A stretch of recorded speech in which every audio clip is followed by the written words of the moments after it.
Tao anatin'ny fotoam-pitsarana manetriketrika no nanaovan'ireo tompon'andraikitra voalohany eo anivon'ny orinasa Jirama Fianianana teo anatrehan'ny filohan'ny fitsarana sy ny avy ao amin'ny fampanohavana ary ny solon-tenam-panjakana eto an-toerana. Fianianana fa anatanteraka antsakany sy andavany ny andraikitra nankina azy ary vonona hiady amin'ny alatra jiro sy rano eto amin'ny faritra loatra. Misy fito mirahalahy izy ireo no nisahana ity jiro sy rano ity eto Ambatondrazaka, Andilamena, Amparafaravola, Tanambe ary Manakambahiny Andrefana. Andraikitra lehibe manomboka izao zany no omena ireto tompony andraikitra eo anivon'ny orinasa Jirama ireto. Olona sara izay mangalatra rano, ny Jirama na mangalatra jiro dia misy tokoa ny sazy izay ampiarina any. Eny mefara amin'ny sazy an-tranomaizina moa zany sazy izay ampiarina amin'izay olona izay mandika lalàna mikasika ny Jirama izay.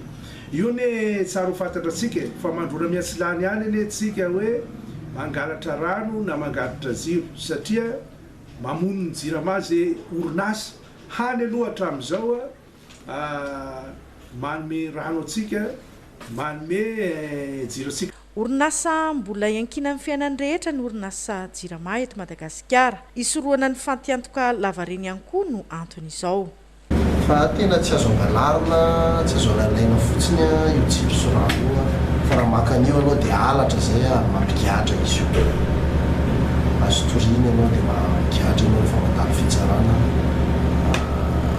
aoriana izay. Ka tsy ho fampitahorana zany ho an'ny mpanjifa ny jiro sy rano fa tokony hatsapa izy ireo fa tokony tsy hihinana ny tsy anazy. Efa manao ezaka lehibe ny orinasa Jirama mba hialana amin'ny delestazy indrindra amin'ity famatsiana solika ity.